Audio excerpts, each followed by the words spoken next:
बिस्मिल्लाहिर्रहमानिर्रहीम। अस्सलाम वालेकुम ख़वातीन और हज़रात, मैं हूं आपका जुनैद सलीम और आप देख रहे हैं देश बुक जुनैद के साथ। नाज़रीन, शो में मेरा साथ देने के लिए मौजूद हैं गुलिस्तान ज़राफ़त का खूबसूरत फूल नसीम विक्की, हमारी को होस्ट सुहाना सयाल। नाज़रीन, हमारे आज के मेहमान ख़ास एक ऐसे अखबार नवीस जो सवाल कम करते हैं और झटके ज़्यादा देते हैं, इंजीनियरिंग छोड़कर सहाफ़त की दुनिया में आने और फिर छा जाने वाले रेहान तारिक। और नाज़रीन, रेहान तारिक साहब के साथ हमारे साथ इस साइड पे मौजूद हैं उनकी एक बहुत ही क्रेजी किस्म की फ़ैन वहीद लाला। नाज़रीन, एक मशहूर कहावत है, तू कौन मैं खामखा, और ऐसे किरदार आपको कमोबेश हर गली मोहल्ले में मिल जाते हैं जो दूसरों के मामलात में फ़र्ज समझ के टांग अड़ाते हैं। ये सूरत हाल आपको दिखाते हैं आज के स्किट में। छड्डांगा नहीं तेनू मैं।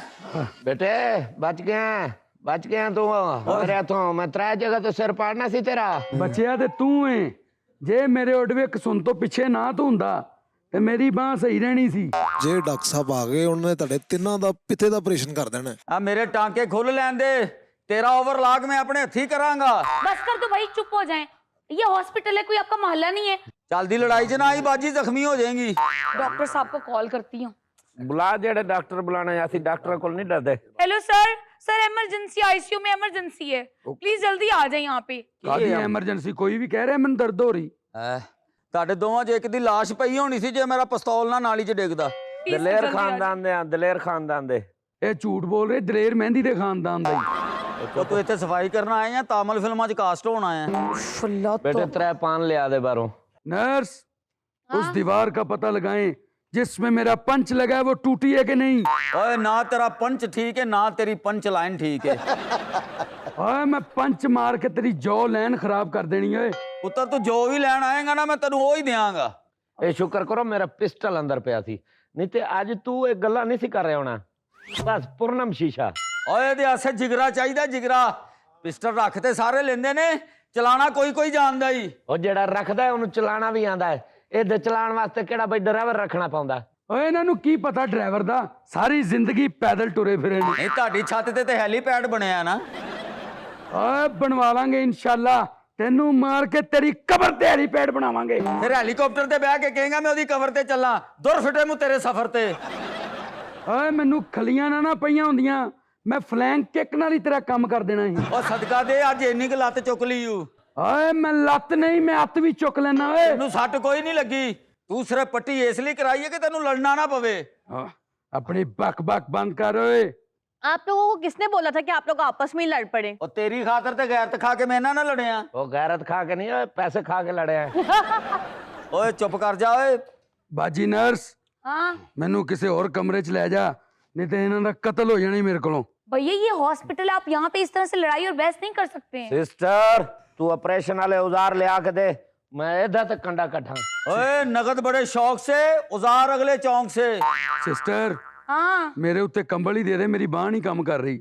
मुझे लगता है बॉस को ही बुलाना पड़ेगा, आप लोग कोई भी नहीं बाज आ रहे। बॉस भाई तू। Hello sir. क्या हो रहा है भाई? सर, कौन लोग हैं ये? सर इनकी आपस में लड़ाई हुई है, इन्होंने एक दूसरे के सर फाड़ दिए। ये तो पुलिस केस है। बुलाए। और लड़ाई किस बात पे हुई है? हाँ भाई साहब, आप क्या कह रहे थे? सर मैं इस लड़की से मोहब्बत करता हूँ। ये भी पुलिस केस है। नहीं सर, ये इनका आपस का केस है। सर मैं खुद इनके घर चला गया रिश्ता मांगने। अच्छा इनके घर वालों को बुरा लगा, अच्छा। उन्होंने बंदे बुला के मेरे घर भेज दिए और मेरे भाइयों को मारा। जब उनको मारा तो मेरे भाइयों ने बंदे अपने बुला के इनकी तरफ भेज दिए, उन्होंने इनको मारा जाके। अच्छा, ये मतलब बाहर बाहर वाले बंदे हैं। आपके घर वालों को चोटें नहीं लगी? अल्हम्दुलिल्लाह वो सेफ है। मैडम, आपके घर वालों को चोटें लगी? अल्लाह का शुक्र है नहीं लगी। शुक्र करो बारो बारी सट्टा लग गई है। और डॉक्टर, मैं इन्हू छड़ना ही नहीं हूँ। अच्छा ठीक है, ठीक है, पहले अपनी पट्टी से छुड़ा ले। डॉक्टर हाँ साडा पता करना है तो लाहौर दे लाहौरी गेट तो पता कर। उथे की तेरे बिना लस्सी मशहूर है तेरी। डॉक्टर की करना होते, मतलब जुतियां पालिश करना तो उथे। उथे बदमाशी करने यार तुम लोगों को शर्म नहीं आती? ये लड़ाई झगड़ा करना, ये मार कुटाई करना, ये कहाँ की शराफत है? ए साडा खानदानी पेशा डॉक्टर। अबू क्या करता है? अब्बू मेरे दी दुध दही दी दुकान है। खानदानी काम में ते बेचदा दुध दही। आप भी आप क्या काम करते हो? मैं कोई काम नहीं करता, मैं अपने अब्बे नाल होना। ते अब्बा जी की कर देने? अब्बा जी वेले होंदे ने। क्या बात है, बड़ी जबरदस्त जॉब है। आओ गधेया, तू की करना? ਅੱਖਾਂ ਨੀਵੀਆਂ ਕਰਕੇ ਗੱਲ ਕਰ ਡਾਕਟਰ। ਉਹ ਕਿਉਂ? ਮੈਨੂੰ ਸ਼ਰਮ ਆਂਦੀ ਜੀ। ਅੱਖਾਂ 'ਚ ਅੱਖਾਂ ਪਾਉਂਦੇ ਸ਼ਰਮ ਆਉਂਦੀ ਹੈ ਤੇ ਲੜਦੇ ਨਹੀਂ ਆਉਂਦੀ? ਲੜਦੇ ਨਹੀਂ ਸ਼ਰਮ ਆਉਂਦੀ? ਮੈਂ ਤੇਰਾ ਮਰੀਜ਼ ਆ, ਤੇਰਾ ਭਤੀਜਾ। ਉਧਰੋਂ ਗਲੇਟ ਚੱਲ। एक ताकत दी ड्रिप ला डॉक्टर, मेरे से मुर्ग मुसल्लम मंगा, देसी मुर्गे दी यखनी मंगा, छोटे बकरे दियां चांपा मंगा, मेरी एनर्जी बहाल कर। मैं लड़ाई उथों ही शुरू करनी है जिथों खत्म कीती सी। मेरे वास्ते नलियां वाले चौल ते 9 बोटियां वाली डील मंगा ला। ਤੇ ਮੇਰੇ ਵਾਸਤੇ ਡਾਕਟਰ ਮਟਨ ਮੱਖਣੀ ਨਾਲ ਰੋਗਨੀ ਨਾਨ। तू ये काम कर नर्स, सारे ने ऑर्डर लिख ले, हस्पताल बंद करके थे मलक होटल खोल लो। आप लोगों ने मतलब ये जो लड़ाई करवाई है, थोड़ा सा सोच लेना चाहिए कि आप अपने माँ बाप को किसी के घर में भेजें रिश्ता लेने के लिए, ठीक है? अगर आपने ये नहीं किया, फिर उसके बाद आपका झगड़ा हुआ है, आप खुद नहीं लड़े, आपने भी किराए के गुंडे मंगवा लिए, उन्होंने भी किराए के गुंडे मंगवा लिए, ये कहाँ की शराफत है? देखिए, मैं तो इस चीज के बिल्कुल अगेंस्ट हूँ। पहले इन्होंने कदम बढ़ाया, फिर मेरे भाइयों ने ये किया। मैं तो ये चाहता ही नहीं हूँ। वो आपसे मोहब्बत करती है? ये तो मुझे जानती ही नहीं। है लड़की जानती भी नहीं और तुम रिश्ता लेने चले गए हो। एडा तो तख्त जारेदा रांझा रहंदा नहीं।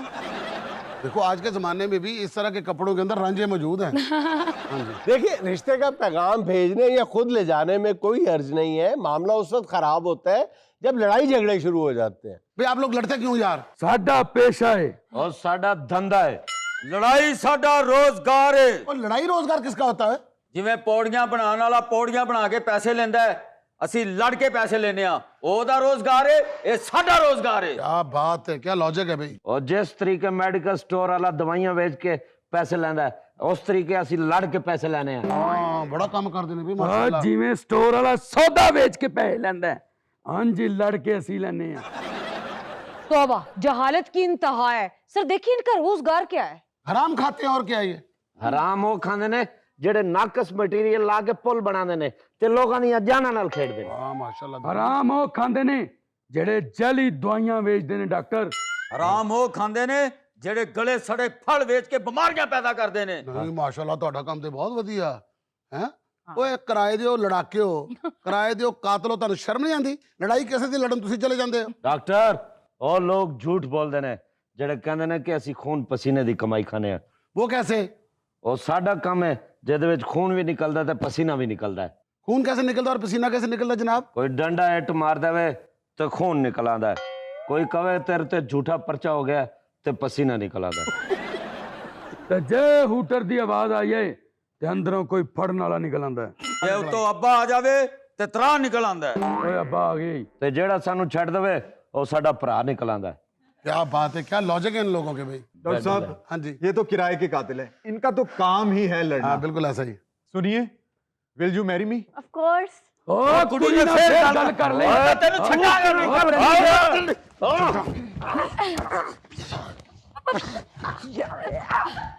ओए इन्होंने सट्टां लागी, इन्होंने अस्पताल ले चलो।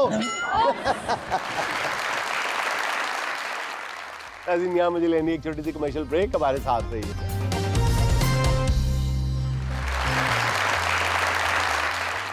अच्छा रेहान साहब, ये फरमाएं कि आपकी आमदन क्या है? मेरी आमदन, मैं जरा थोड़ा सा इसको बैक ट्रैक कुछ करके नहीं। बताता हूँ। नहीं नहीं नहीं बिल्कुल नहीं, मैं- स्ट्रेट बताएं आपकी आमदन कितनी है? Straight forward sir. सबसे पहले मैंने BMX छोटी साइकिल से सफर शुरू किया, फिर मैंने आपका 26 सफर इंचेस नहीं माउंटेन पूछा बाइक रेहान से शुरू साहब, किया, मैंने फिर सीधी सीधी मोटरसाइकिल। आपकी महाना आमदन पूछी। लाखों में है। नहीं ऐसे नहीं, कितने लाख है? मैं ऐसा है कि जाते हुए आपको अपनी स्लिप भी, सैलरी स्लिप भी दे जाता नहीं, आप बाकियों को ये मार्जिन देते हैं, ये अलाउंस देते हैं, जिनका आप पॉडकास्ट में जिनको ग्रिल करते हैं उनको आप ये मार्जिन देते हैं कि वो जाते हुए आपको अपनी स्लिप दे दें? हूँ। वो भी मुझे मार्जिन देते हैं कि सवाल आप जैसे गन जैसे- पॉइंट पे सबसे उनकी सैलरी पूछते हैं Never. सर। जब आप कोई- किसी को छोड़ते ही नहीं है रेहान भाई, किसी को छोड़ते ही नहीं है। ये तासुर है सर। तासुर है, हम सुनते हैं, आपको देखते हैं। आपकी आमदन क्या है? वो बेचारा बड़ा गुमा, अच्छी है, अल्लाह का शुक्र है। नहीं नहीं, कितनी है? वो फिर कहता है कि जी इतनी थी, अब थोड़ी बहुत बढ़ गई है, अब तो अल्लाह का। नहीं नहीं, अल्लाह का फजल अपनी जगह, कहते हैं लेकिन उन- कितनी है? ये सब कहते हैं उनके भी कत्ल का इल्जाम हमारे सर है, जो हमें जहर पिलाते हुए मर जाते हैं। एक्चुअली हमारे यहाँ ट्रेंड कुछ ऐसा है कि सख्त सवाल पूछने का रुझान, रिवाज कम हो गया है ना। सख्त सवाल पूछने में ये समझा जाता है शायद ये बहुत बाइस ताज्जुब है, बाइस हैरानी है, क्योंकि हम लोगों को टोन डाउन इस तरह से कर दिया गया कि तू सवाल नहीं पूछना। घुटन ज़्यादा माहौल है। आप देखिए मेन स्ट्रीम मीडिया के ऊपर भी आप सवाल पूछ सकते हैं, सवाल पूछने पे कदगन है। और जब सवाल पूछते हैं तो सवाल नहीं उठता, कोई और उठ जाता है। तो इस और घुटन जिस तरह ज़दा आप माहौल सवाल में पूछ रहे होते हैं ना, लग रहा होता कि टेबल के नीचे ना डंडा और हैंटर पड़ा हुआ है। नहीं बताओगे तो फिर ये इस्तेमाल किया जाएगा। जुनैद साहब, आपने तो इनका अभी देखा ना इमेज, जो सख्त वाला हार्ड इमेज, आपने इनका सॉफ्ट इमेज नहीं देखा। परेशम में बयारा रांदा दरगाह।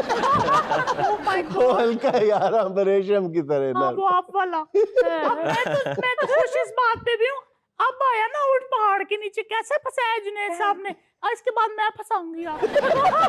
मेरे भी सवाल बहुत सख्त हैं आपके लिए, क्योंकि आप किसी को नहीं छोड़ रहे। अच्छा जी, ये खास तौर पे आई हैं, तशरीफ लाई हैं, कहाँ से आई हैं? ये जीएनएन के फ्लोर के ऊपर ना तपड़ी मारती है। इस नाचीज को कहते हैं बबली। मेरा ताल्लुक है दुबनपुरा, छुपनपुरा, लसनपुरा से, क्योंकि तीनों साफ है ना। तू बिच प्यासपुरा पालन दी ना ते तेरी जॉब पक्की हो जाएगी। विकी साहब नाले उरा परा भी पालन। पूरा परा भी पालन दी है। ते उरा परा ते रहंदी है, कदी-कदी जॉब ते आंदी मैं है। रेहान साहब आपको बता नहीं सकती, मैं आपकी इतनी बड़ी फैन हूँ, इतनी बड़ी फैन हूँ। अच्छा, उड़न भी लग पैंदी नहीं, है। और जिस रफ्तार के साथ बता रही हैं कि खालिक हकीकी से ना जा मिले। आप यकीन जाने, मैं तो इनको उस दिन से देख रही हूँ जब से इनकी मूंछ तक नहीं आई थी।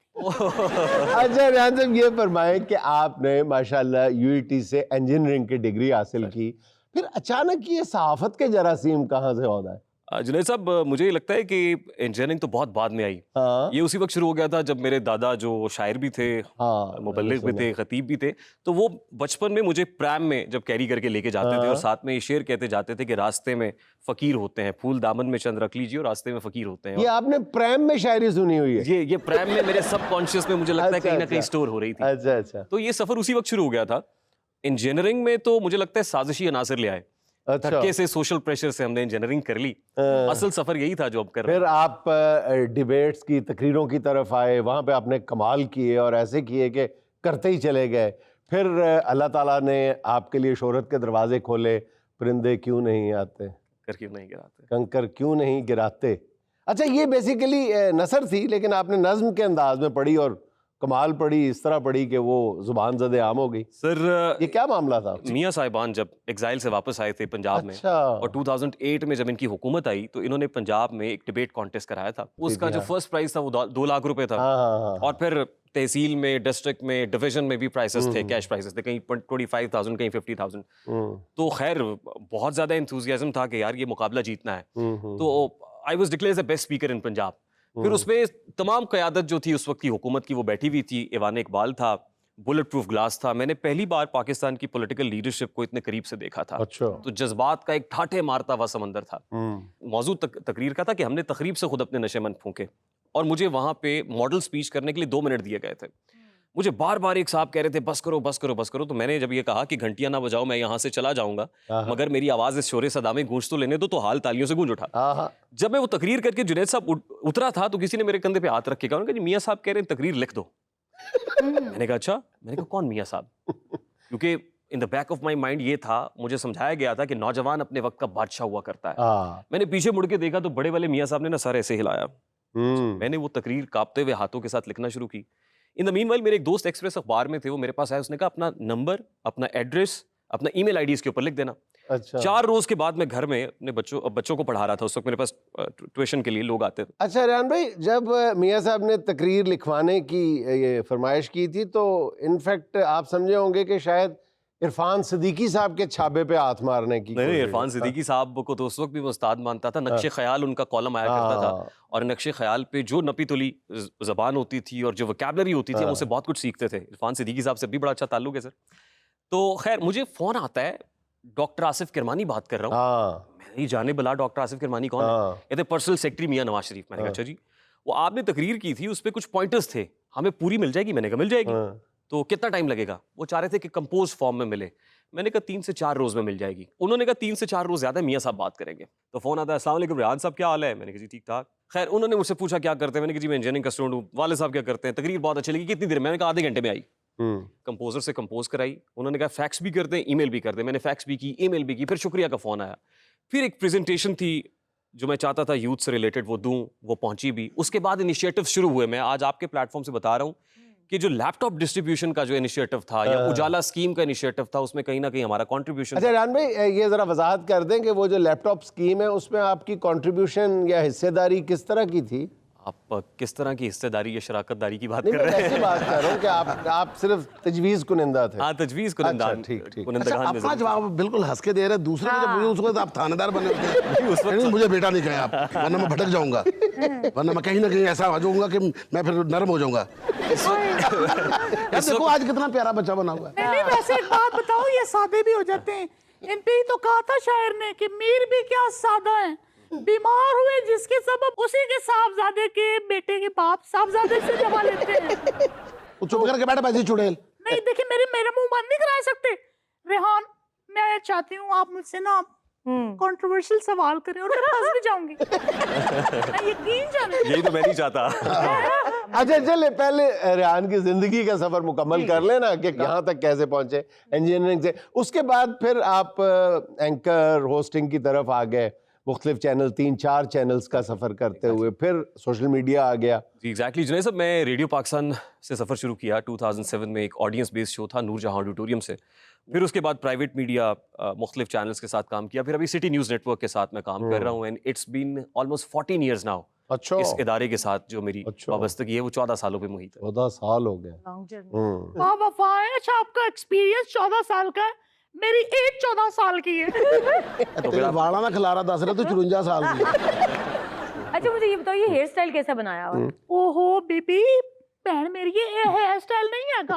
मैं कमादा दे खेत च गई सी, कुत्ते बह गए सन। अच्छा ये कुत्तों के सामने जाके ना फिर धर्मेंद्र वाले डायलॉग भी बोलती है, मैं तेरा खून पी जाऊंगी कुत्ते। और फिर कुत्तों ने कुतर पुतर शुरू कर दी। रेहान, अभी हाल ही में आपकी 3 पॉडकास्ट बहुत पॉपुलर हुए हैं, जिसमें एक मिस्टर पतलू का था, नदीम नानी वाला, और एक रेहान मलिक। तो आपको सबसे ज्यादा मुश्किल किसके साथ पेश आई? देखिए, मुश्किल टफ टाइम दिया आप? मुश्किल तो नहीं, बहुत इंटरेस्टिंग लगे। मैं सिर्फ ये कहना चाहता हूँ कि I have many friends but mister Patlu is my best friend.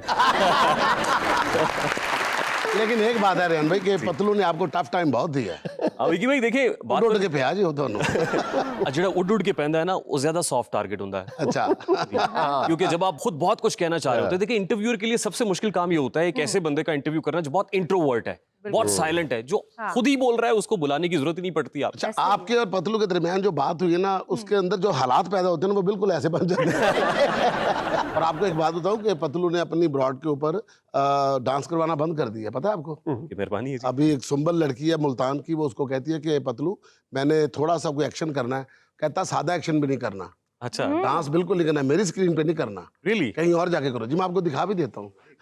उनकी मेहरबानी है सर। नहीं, मैं भी उनके ना उसमें चली गई थी लाइव में, मुझे बोला निकल निकल। अच्छा इन्हें तो डांस किया उन्हें आग लाती।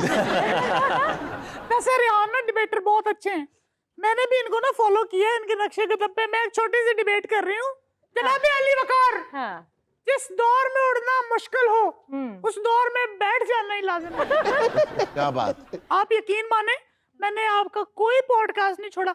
मुझे अपने पॉडकास्ट में बेशक ना बुलाए, मुझे पॉड में ही बुला लें। उसके लिए मेरा ख्याल है कि मुझे 30-35 पतलू चाहिए होंगे पहले। अच्छा छोड़े, हम तो टॉपिक से ही हट रहे हैं। रेहान, मैं आपको बता नहीं बता सकती, मैंने तो आपके वो पॉडकास्ट भी देखे जो आपने अभी तक किए ही नहीं है। मेरा ख्याल है आपने देख लिए हैं तो अब चलाने के काबिल भी नहीं रहे होंगे।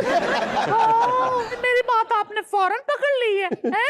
और अपने जो पॉडकास्ट में लेग के आप बोल रहे होते हैं, हमने तो वो कर्ज भी चुकाए हैं जो वाजिब भी नहीं थे, भाई वाजिब भी नहीं थे, तो फिर अपने वो भी पॉडकास्ट आप दिखाए ना जो आपने किए ही नहीं। जितने प्यार से आप मेरा नाम ले रही हैं ना, मैं आपके लिए एक शेर डेडिकेट करना चाहता हूँ। इजाजत है साहब? अच्छा, इसका सर और पैर इस काबिल नहीं है कि आप उसको शेर डेडिकेट करें। जी जी इजाजत है, अगर हदूदों कयूद के अंदर रहकर पड़े तो। आप इरशाद करें, मैं मुंह उधर कर लेती हूँ। नहीं, आप मुंह मेरी तरफ रखें क्योंकि आपके मुंह पे ही कहना है ना।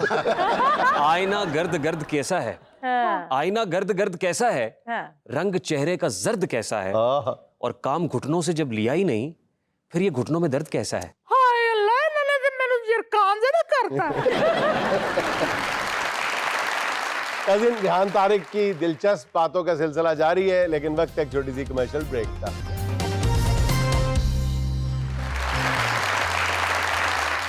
अच्छा रेहान भाई, ये बताइएगा कि है तो रिवायती सा सवाल है लेकिन पूछे बिना चारा भी नहीं, कि किस मेहमान के सामने बैठे हुए अभी ये जो जिक्र हुआ इनको छोड़ के, जी जी। उसकी शख्सियत की वजह से इतना मुतासिर हो गए हो कि सवाल करने में मुश्किल पेश आई हो? देखिए जुनैद साहब, डॉक्टर जाकिर नाइक का जो इंटरव्यू है, डॉक्टर जाकिर नाइक ज़ाहिर ग्लोबल फेम है, रिकग्निशन है, और जो उनकी रिसर्च वर्क है और जितना माशाल्लाह हाफिज़ा उनका है, तो बहुत सारी चीज़ें बड़ी सोच समझ के और संभल के बोलना पड़ता है। तो मुझे लगता है अभी तक डॉक्टर जाकिर नाइक का इंटरव्यू मेरे लिए it was a kind of a tough interview. हाँ रेहानू ठीक कह रहे हो, ये ना इंटरव्यू बड़े, मैं एक दफा ना एक जगह इंटरव्यू देने गई थी, बड़ा टफ था इंटरव्यू, बड़ा टफ था भाई। सवाल ही अजीब गरीब कर रहे हैं, कह रहे हैं कि चांद का जमीन से कितना फासला है, अगर 4 भाइयों में लड़ाई हो जाए जायदाद किस में तकसीम होगी, फलाना ये वो। भाई मैं कोई सीएसएस के पेपर देने आई हूँ, मैं तो जॉब मांगने आई हूँ, जॉब उन्होंने नहीं दी। वो जॉब थी क्या वैसे? जीएनएन में जॉब थी, पूरे फ्लोर पे एक ही तपड़ी से सफाई करनी और ये भी शर्त थी कि बीच में तपड़ी निचोड़नी नहीं है। अच्छा ये वो मैं बात आपको बता रही हूँ, आप मुझे बुलाएं एज गेस्ट, ऐसे ऐसे जवाब दूंगी, आपकी सोच है। उन्होंने आपका मेडिकल टेस्ट ले लिया होगा ना कि तपड़ी निचोड़ते हुए आपको खुद नस पे नस चढ़ जाती है। जोर बहुत नहीं चढ़ जाए, अपने गोटे निकल गए। रेहान हाँ तुम क्यों रेहान कह रही? हाँ ते मर परा मैनू पतलू आखा पब्बू जई। रेहान को रेहान ही कहेंगे ना। रेहान आपकी लाइफ का टर्निंग पॉइंट था, परिंदे क्यों नहीं आते, तो क्या कुछ परिंदे आपकी लाइफ में आए? देखिए परिंदे तो आते हैं और परिंदों से मिलना मुझे बहुत अच्छा लगता है। अब्बास ताबिश साहब को परिंदों वाला शायर कहा जाता है, मुझे बहुत पसंद है वो। मैं कहता हूँ जब इंतजार के लम्हे पिघलने लगते हैं, गली के लोग मेरे दिल पे चलने लगते हैं, और मैं इसलिए भी परिंदों से जाके मिलता हूँ कि उनमें रह के मेरे पर निकलने लगते हैं। अच्छा वैसे रेहान आपको परिंदे पसंद है? वैसे मुझे ना बचपन में परिंदी कहते थे। ध्यान से सुना नहीं, दरिंदी कहते थे। अच्छा रानी ये बताइएगा कि कभी किसी पॉडकास्ट में, इंटरव्यू में बात जो है वो तू मैं या तल्ख कलामी तक भी पहुंची, फिर आपको काटना पड़ा हो? नहीं तू मैं और तल्ख कलामी अभी तक नहीं हुई। नहीं हुई मेरा ख्याल लेकिन चले उसके करीब करीब। मेरा ख्याल है जुनैद साहब, सब्र का पैमाना इतना बड़ा रखना चाहिए जब आप इससे कोई लोडेड सवाल किसी से करते हैं, कि वो आगे से जैसा चाहे, जो चाहे आपका हुस्ने करिश्मा साज करे। तो फिर किसके साथ हुई? हाल ही में लोगों को ये लगता है कि जैसे मिस्टर पतलू के पॉडकास्ट उससे पहले मैं हुई। जुनैद साहब पर्टिकुलरली पॉडकास्ट में ऐसा नहीं हुआ, लेकिन जो शो मैं करता हूँ 10 तक शाम 7 से 8 वाला, उसमें ऐसा हुआ है। मेरा ख्याल है कोई 3 से 4 बार ऐसा हुआ। एक शो में जमशेद इकबाल चीमा साहब बहुत गुस्से में आ गए थे। अच्छा? बहुत फायरी डिस्कशन थी, ऐसे था कि वो एक्सप्लोसिव हो गए हैं और किसी भी वक्त फट जाएंगे। तो वो तो बड़े तहम्मुल से बड़े धीमे मिजाज के हैं। मेरे लिए भी उस दिन बाइसे ताज्जुब था, चीमा साहब को क्या हुआ, उन्होंने आईएफ भी उतारी है, हैंड्स फ्री उतारी है, माइक उतारा है और शो छोड़ के चले गए। लाइव शो था। फिर एक बार फयाजुल हसन चौहान साहब, उनसे ये तो की जा सकती, वो शो छोड़ के चले गए। उनसे ये तो कम की जा सकती है कि वो बैठे रहे हो। नहीं, उन्होंने मुझे लगता है पहले डिसाइड किया हुआ था अच्छा कि मैंने शो छोड़ना है। अच्छा, क्योंकि उनको भी पता है कि टीआरपी कैसे ली जाती है। अच्छा, तो वो भी शो छोड़ के चले गए अच्छा, थे। जो शो छोड़ के जब जाने लगते हैं उनके अंदर होता है कि कोई रोके हमें? नहीं, उन्होंने खुद एक साहब को बिठाया हुआ था सामने मोबाइल फोन के ऊपर, वो शो छोड़ के चले, और उन्होंने ऐसा कंटेंट देना शुरू कर दिया, वो गुफ्तगू शुरू कर दी जो हम चला भी नहीं सकते थे। अच्छा अच्छा अच्छा, it was like below the belt, और वो गुफ्तगू रिकॉर्ड हो रही थी। फिर उन्होंने कहा देखें हमारा ये प्रोग्राम ऑन एयर नहीं हुआ। मैं बोलता रहा और ये म्यूट कर रहे थे, सेंसर बीप चल रही थी। खैर इन द मीनवाइल उन्होंने भी हैंड्स फ्री उतारी। वो उस वक्त पीटीआई में थे और पीटीआई के हक में बोल रहे थे उस वक्त। अब पीटीआई के हक में बोलते बोलते बहुत कुछ ऐसा कह रहे थे जो बिलो द बेल्ट था, जो काबिल नशर व अशात नहीं था। अच्छा, हमारे एक जानने वाले वो ना, उनको रंगबाजी का बड़ा शौक है, तो उन्होंने ना पिस्टल पकड़ा और उनको ये भी पता कि आजकल सख्ती बहुत है और रंगबाजी भी करनी है। चैंबर चढ़ा कहते हो फाड़ लो है मैनू।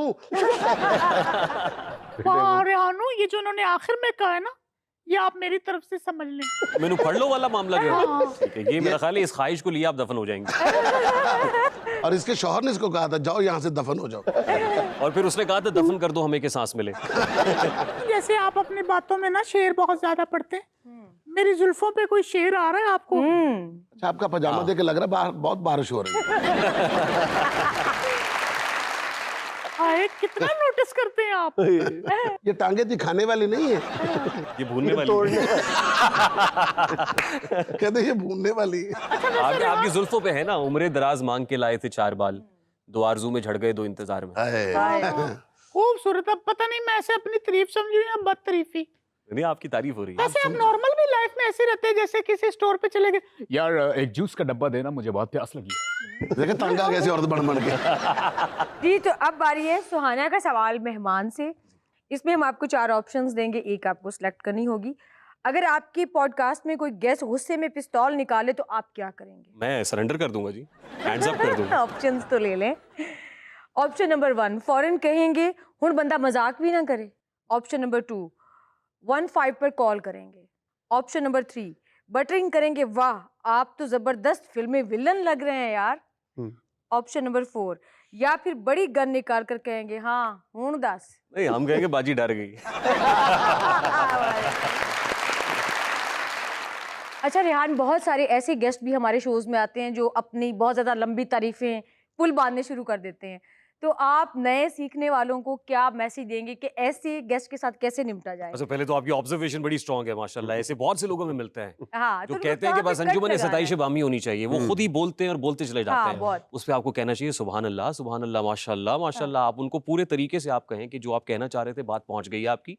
पायून मेरे सवाल का जवाब नहीं, ऐसे मेहमान अंजुमन सताइश बाहमी नहीं करते, वो आपका तो नाम ही नहीं लेते, उनको अपनी जात से ही फुर्सत नहीं मिलती। सेल्फ ऑब्सेस्ड होते हैं, यकतरफा मोहब्बत होती है उनकी। बिल्कुल, लेकिन मेरा ख्याल है कि वो जो चाह रहे होते हैं आप उसको पूरा करें। आप कहें माशाल्लाह सुभान अल्लाह, बोले सुभान अल्लाह कहें, उसके बाद अगला सवाल ठोक दें। अच्छा आप फिर ना मुझे कोई खास घास नहीं डाल रहे, तो रेहानू आपकी तरफ से मैं इनकार ही समझूं? वो घास अभी उगी नहीं है जो आपको डाल ले जी विक्की, फिर आप और मैं आज शाम की चाय इकट्ठे पीते हैं। आज तेरी मेरे तो बचा छड़ देती है। मंडी च ना ਇਹੋ जी बकरी ਨੂੰ निशानी भी नहीं लानी पैंदी। सारियां विक्कियां मैंने विक्की। चलो विकी विकी ना विकी ना ना विकी घर ते पई ना एंडे तुसी विकी लीक्स। वैसे रेहानू, हाँ रेहानू बंदा हुआ भी करता है। गल है कि वो मैं ये कहना चाहता हूँ देख के पर्टिकुलर किसी के लिए, ये जितना इन्होंने मेरा नाम लिया है, सुला चुकी थी ये दुनिया थपक थपक के मुझे, जगा दिया तेरी पाजेब ने खनक के मुझे, और मैं रात देर गए जब भी घर पहुंचता हूँ वो देखती है बहुत छान के फटक के मुझे, इसलिए मैं माफी चाहता हूँ।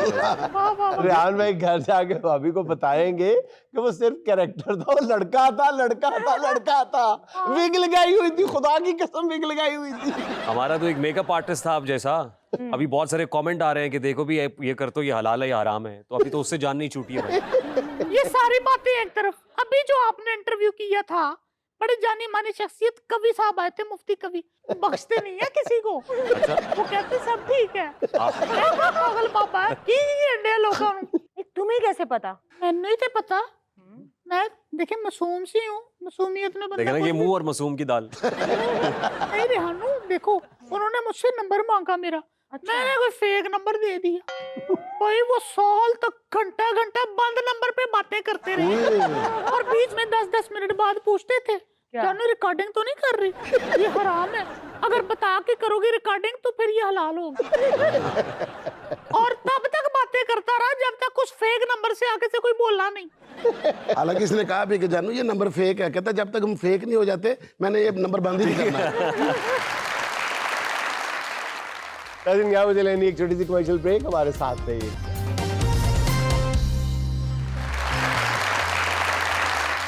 गांव की आंख से बस्ती की नजर से देखा, गांव की आंख से बस्ती की नजर से देखा, एक ही रंग है दुनिया का जिधर से देखा। वाह अच्छा है, एक ही रंग है दुनिया का जिधर से देखा। लेकिन हमारी महफिल के रंग बड़े ही मुख्तलिफ और बहुत ही खूबसूरत होते हैं, रंग बिरंगे। हाँ रंग बिरंगे।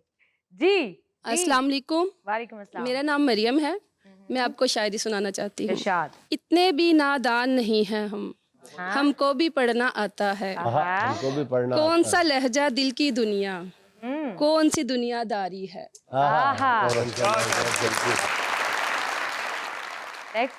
अस्सलाम वालेकुम जी, सरदार उमैर अली पिंड खारा कसूर तो हाजिर होया, फिर अपनी पंजाबी गजल पेश करांगा। यार असी चखे सारे, यार असी चखे सारे, यार असी चखे सारे, यार सी या दुआने सी यार। सर जी तो वाह पवे फिर चखना ही होना। थोड़ा सा खा के नहीं फेंका दूजा दे। जी यार असी चखे सारे, चखे सारे मतलब तक ने सके सारे। बने दरवेश फिरदे ने हाँ पींदे सिगरेट सारे वाह वाह ਔਖੇ ਵੇਲੇ ਨਾਲ ਟੁਰੇ ਆ ਸਾਡੀ ਵਾਰੀ ਥੱਕੇ ਸਾਰੇ वाह वाह ਉਮਰ ਮੰਜ਼ਲ ਤੇ ਅਪੜਨ ਲਈ ਖਾਣੇ ਪੈਂਦੇ ਧੱਕੇ ਸਾਰੇ हाँ वाह वाह ਬਹੁਤ ਸ਼ੁਕਰੀਆ ਜੀ बहुत जी। तो अब बारी है सिया ब्यूटी क्रीम के। ये सुहाना का आज का सवाल है अपने मेहमानों से, वो कौन सा शहर है जिसके नाम के आखिरी 3 हरूफ काट दिए जाएं तो एक हिंसा बचता है। बहुत ही आसान सवाल है। आखिरी 3 हरफ काट दिए जाएं तो गिनती का एक अदद बचता है उर्दू में। उर्दू में चलें आपको बड़ा हिंट दे देते हैं क्योंकि हम आपको गिफ्ट देना चाह रहे हैं। ये केपी का शहर है। आप 100 से उल्टी गिनती गिननी शुरू करें, शायद कोई तुक्का लग जाए। नौशहरा। आपने कोशिश अच्छी की है नौशहरा, लेकिन नौशहरा के लिए 4 हरूफ काटने पड़ते हैं। जी जी। नौशहरा, शीन हे रे, हाथी वाली है। आसपास और सोचिए और सोचें। और सोचिए, आप बहुत करीब हैं। गिफ्ट आपने हैम्पर अच्छी के करीब कोशिश हैं। की है, बहुत अच्छी कोशिश की है। नौशहरा स्वाद। 3 हरफ काट दे तो खाली सीन बचता है यार। आपकी कोशिश भी अच्छी थी, कोशिश नौशहरा बहुत भी अच्छी अच्छी थी। आपकी। कुछ मिलेगा फिर मुझे? आपको नीचे एक बंदा मिलेगा। हाँ जी, और किसी ने जवाब देना हो? ओके, अपने लिए बहुत सारी तालियां कि आप लोग हार गए हैं। इसका जवाब है, शहर का नाम है 4 सद्दा। 4 सद्दा। सीधा सीधा जवाब था 4 सदा। सीन। सीन दाल हे मिटा दें तो 4 बचता है यार। बहुत आसान सवाल था। सिया ब्यूटी 4 क्रीम का सदा। ये गिफ्ट हैम्पर आपका नहीं हो सका। वो हो गया हमार सद्दा। अस्सलाम वालेकुम। वालेकुम अस्सलाम। मैं एक शेर अर्ज कर रही हूँ। जी इरशाद। तेरी अख चो निकली एक एक अत्थर, मेरा यार कलेजा चीर दिए। आहा, ना ले टेंशन होनी ओहो ये जो लिखी तेरी तकदीर दिए। मैं तेरे नाल गल करांगी तेरी, ना साहिबा ते ना हीर दिए। वाह वाह। मेरे दिल विच तेरी ऐनी इज्जत है जिवे हुंदी किसे पीर दिए। वाह, बहुत अच्छे भाई, बहुत अच्छे। क्या कहने। जी नेक्स्ट। अस्सलाम वालेकुम, मेरा नाम उमैर खान है और मैं एक सॉन्ग सुनाना चाहता हूँ। जो तू नहीं तो ऐसा मैं चेहरा के जिसकी खूबसूरती मांद पड़ी हो, ऐसा मैं दरिया जो बहना ना चाहे हुण तेरो तेनू चांदे चांदे तेरे हुस्न ते मरदे असी रोज की करिए सजना बो, तेरे ही झोल ते नचदे सारे तेरे प्यार च मरदे असी रोज की करिए सजना बो। Thank you so much. Thank you. Next. अस्सलाम वालेकुम। वालेकुम अस्सलाम। मेरा नाम इरहा आसिफ है। मैं एक शेर कहना चाहती हूँ। वाह जी वाह। कहिए इरशाद। आप ऐसा मुस्कुराए कि हम होश गवा बैठे, आप ऐसा मुस्कुराए कि हम होश गवा बैठे, हम होश में आने ही वाले थे, आप फिर मुस्कुरा बैठे। वाह वाह वाह। नेक्स्ट। जी अस्सलाम वालेकुम। वालेकुम सलाम। मेरा नाम जुल्फकार सोना है। सोना किसने? अम्मी ने कहा था पहली दफा? किसने कहा? हाँ जी, अम्मी ने रखा है। नाम का हिस्सा है या वैसे मोहल्ले में मजाक से कहते हैं? नहीं, मतलब प्यार से कहते हैं। जो मेरा नाम है, मेरा नाम जुल्फकार है और जो मेरे उस्ताद है उन्होंने रखा है मेरा नाम जुल्फकार सोना। सोना। हालांकि ये चीज हमेशा टांगे वाला कहता था, पीछे हट जा सोनिया। सिस्टर, मैं आपकी नजर एक शेर कहना चाहता हूँ। इरशाद। कोई लाल तकड़ी ते तुलदे डिठे, सियाने गल्ला तो पुलदे डिठे, जे जुल्फकार उल गया ते केड़ी गल है, इते शाह भी गलियां च रुलदे डिठे। वाह वाह वाह। सोनिया जे तू सिस्टर ने ना आंदा ते एदे 7 भरावां ने तेरे बंद देने सी गिट्टे। जी। अस्सलाम वालेकुम सर, मेरा नाम शामिर शौकत मदनी है। मैं लंके शरीफ ज़िला गुजरात से ताल्लुक़ रखता हूँ। मैं मियाँ साहब का कलाम आपकी गोशगुजार करना चाहता हूँ। जी प्लीज। नहीं आया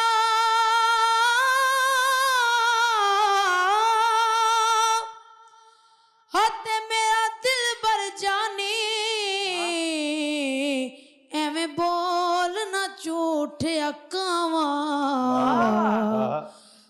तू झूठा तेरे बोल भी झूठे तेनू ताड़ी मारूडा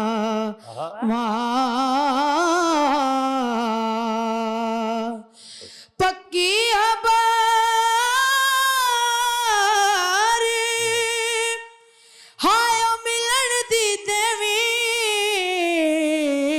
ते तेनू कुट कुट चूरियां पावां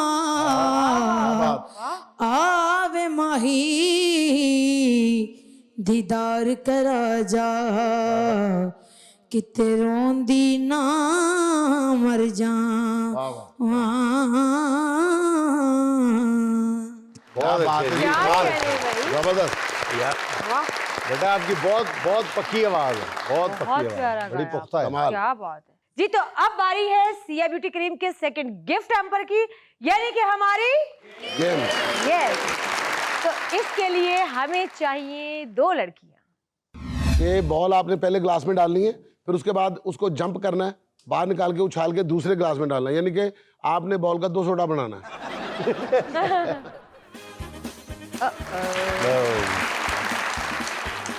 good, very good. Good. No. No. 2 हो गए जी, 2 हो गए। Good, well played Mariam, well played, good. अच्छा, इस गेम का मजा ये है कि जो साथ वाला होता है ना, वो सोच रहा है या अल्लाह ना जाए, या अल्लाह ना जाए। 3, 4 and 5 बस बस बस बस चलें, बस time is over. Only 30 second का टाइम है, start.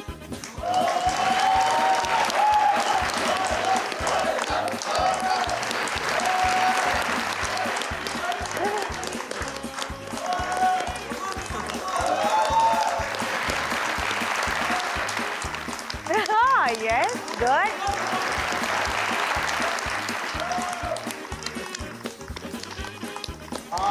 Well played. Well done, well done. Well done, भाई, क्या बात है।